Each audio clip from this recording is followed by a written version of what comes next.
ខសន្តិភាពនៅតែជាបុរិយលក្ខខណ្ឌដ៏ចាំបាច់ដែលនាំឲ្យមានការរីកចម្រើនទាំងវិស័យពុទ្ធចក្រនិងអាណាចក្រនេះជាការថ្លែងរបស់សម្ដេចមហាបវរធិបតីហ៊ុនម៉ាណែតនាយករដ្ឋមន្ត្រីនៃព្រះរាជាណាចក្រកម្ពុជាក្នុងឱកាសអញ្ជើញសម្ពោធដាក់ឲ្យប្រើប្រាស់អគារអន្តេវាសិកដ្ឋានតេជោសន្តិភាពនិងសមិទ្ធផលនានាក្នុងវត្តស្វាយពពែនៅព្រឹកថ្ងៃទី9ខែឧសភាឆ្នាំ2025សម្ដេចមហាបវរធិបតីមានប្រសាសន៍បន្ថែមទៀតថាចំនួនវត្តអារាមព្រះពុទ្ធសាសនានិងព្រះសង្ឃទូទាំងប្រទេសមានការកើនឡើងជាលំដាប់នេះបានបញ្ជាក់ឲ្យឃើញយ៉ាងច្បាស់ថាកត្តាសុខសន្តិភាពនៅតែជាបុរិយលក្ខខណ្ឌដ៏ចាំបាច់គ្រប់កលៈទេសៈសម្រាប់មនុស្សគ្រប់រូបកត្តាសន្តិភាពមិនត្រឹមតែបង្កលក្ខណៈដល់ការអភិវឌ្ឍសម្រាប់ជាតិប៉ុណ្ណោះទេប៉ុន្តែបានផ្ដល់នូវកាលានុវត្តភាពគ្រប់គ្រាន់សម្រាប់សាសនិកគ្រប់សាសនានៅក្នុងការរៀបចំសាសនពិធីនិងសកម្មភាពសាសនារបស់ខ្លួនកត្តាសុខសន្តិភាពនៅតែជាបុរិយលក្ខខណ្ឌចាំបាច់គ្រប់កលៈទេសៈសម្រាប់មនុស្សគ្រប់រូបកត្តាសុខសន្តិភាពមិនត្រឹមតែបង្កលក្ខណៈដល់ការអភិវឌ្ឍជាតិប៉ុណ្ណោះទេប៉ុន្តែផ្ដល់នូវកាលានុវត្តភាព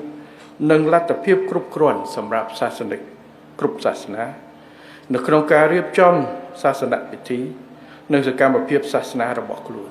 ហើយនេះគឺជាផ្នែកមួយនៃការចូលរួមចំណែកក្នុងការអភិវឌ្ឍជាតិជាពិសេសជួយបណ្ដុះបណ្ដាលស្មារតីគុណធម៌សីលធម៌សុជីវធម៌ដល់មនុស្សនៅក្នុងសង្គមដែលធ្វើឲ្យសង្គមមានការរីកចម្រើនឡើង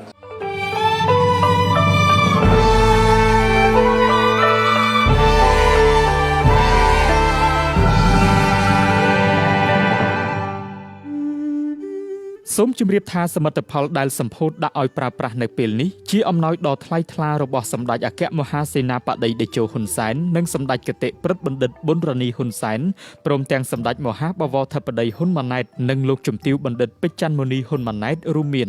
អគារអន្តេវាសិកដ្ឋានតេជោសន្តិភាពកម្ពស់5ជាន់មាន30បន្ទប់និងសមិទ្ធផលនានាដូចជាការចាក់បេតុងនិងផ្លូវក្រាលកៅស៊ូក្នុងបរិវេណពុទ្ធិកសាកលវិទ្យាល័យទាំងមូលអគារអន្តេវាសិកដ្ឋានតេជោសន្តិភាពនៃពុទ្ធិកសាកលវិទ្យាល័យព្រះសីហមុនីរាជាមានទទឹងប្រវែង7ម៉ែត្រកន្លះបណ្ដោយប្រវែង36ម៉ែត្រកម្ពស់5ជាន់ត្រូវនឹង30បន្ទប់ក្នុងបន្ទប់នីមួយៗមានបំពាក់គ្រែកម្ពស់3ថ្នាក់ចំនួន2សម្រាប់និស្សិតស្នាក់នៅចំនួន6នាក់សរុបអាចឲ្យនិស្សិតស្នាក់នៅចំនួន180នាក់ឈ្ងុយឈប់ស្រស់អត់មានតោះត្រង់ណាអគារអន្តេថ្មីនេះគឺផ្ដល់តម្លៃក៏ដូចជាសារៈសំខាន់ខ្លាំងមែនទែនសម្រាប់និស្សិតយើងជាពិសេសនិស្សិតដែលគាត់ខ្វះខាតបាទក្រីក្រគឺគាត់មានឱកាសក្នុងការសិក្សាបាទដូចគេឯងដែរបាទហើយមែនទែនទៅក៏ជាបណ្ដុំមួយនៃការបណ្ដុំគេហៅថានិស្សិតណាគាត់អាចបណ្ដុំគ្នានាំគ្នារៀនសូត្រក៏ដូចជាបង្កើតអ្វីដែលថ្មីដើម្បីឲ្យខ្លាយទៅជាធនធានមួយសម្រាប់កសាងជាតិមាតុភូមិជាមួយនឹងរាជរដ្ឋាភិបាលកម្ពុជាអញ្ចឹងអគារនេះគឺមានតម្លៃហើយមានសារៈប្រយោជន៍មែនទែនបាទមែនទែនទៅចំពោះសម្ដេចតេជោនាយករដ្ឋមន្ត្រីក៏ដូចជាសម្ដេចមហាបវរធិបតីគឺលោកទាំងពីរតែងតែគិតគូរតាក់ទងជាមួយនឹងគ្រប់វិស័យទាំងអស់របស់កម្ពុជាហើយវិស័យអប់រំនេះមួយគឺលោកតែងតែចូលរួមបាទជ្រោមជ្រែងផ្ដល់តម្លៃក៏ដូចជាឧបត្ថម្ភគ្រប់សពបែបយ៉ាងទាំងអស់ជាក់ស្ដែងដូចអគារសិក្សានៅទីនេះក៏ដូចជាអគារអន្តេជាដើមគឺលោកតែងតែជ្រោមជ្រែងក៏ដូចជាចូលរួមយ៉ាងសស្រាក់សស្រាំណាស់ជាអ្វីមួយដែលខ្ញុំឃើញថាថ្នាក់ដឹកនាំយើងគឺជាថ្នាក់ដឹកនាំរូបដែលគំរូបាទជាថ្នាក់ដឹកនាំពោពេញដោយទស្សនវិជ្ជារាជធម៌ហើយបាទគឺធ្វើយ៉ាងណាក៏លោកចង់ឲ្យកម្ពុជាគឺរីកចម្រើនពីមួយចំនួនទៅមួយចំនួនជាពិសេសគឺធនធានបន្តវេនរបស់យើងគឺនិស្សិតសិស្សនឹងឯងបាទខ្ញុំយល់ថាគឺជាប្រយោជន៍យ៉ាងសំខាន់មួយសម្រាប់ជួយដល់និស្សិតដែលមកពីតាមបណ្ដាខេត្តដែលមានជីវភាពខ្វះខាតបានស្នាក់នៅសិក្សារៀនសូត្របន្តក៏ដូចជាធ្វើការផ្សេងទាំងសម្ដេចនាយកមុនសម្ដេចនាយកបច្ចុប្បន្នគឺលោកមានការយកចិត្តទុកដាក់ខ្លាំងចំពោះនិស្សិតមិនថាសិស្សានុសិស្សឬក៏និស្សិតនៅទីនេះក្តីសម្ដេចតែងតែយកចិត្តទុកដាក់ជួយជ្រោមជ្រែងផ្ដល់ជាសម្ភារៈផ្សេងក៏ដូចជាអគារសិក្សានោះហើយនឹងអន្តេនេះគឺសម្ដេចលោកជាអ្នកឧបត្ថម្ភចេញកសាងទាំងអស់បងចំពោះការស្នាក់នៅអន្តេគឺលក្ខណៈគឺល្អស្អាតមានទាំងក្រែពូកហើយរៀបចំនៅក្នុងបន្ទប់ហ្នឹងការរៀបចំគឺស្អាតហ្មង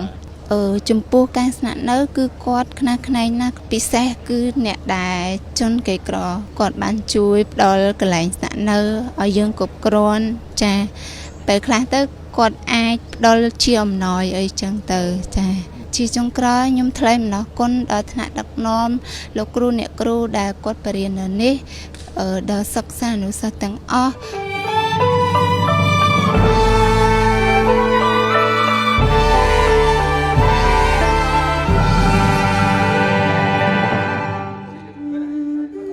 ពុទ្ធិកសាកលវិទ្យាល័យព្រះសីហមុនីរាជាគឺជាគ្រឹះស្ថានឧត្តមសិក្សាសាធារណៈរបស់រដ្ឋស្ថិតក្រោមក្រសួងធម្មការនិងសាសនានិងមានការទទួលស្គាល់ដោយក្រសួងអប់រំយុវជននិងកីឡា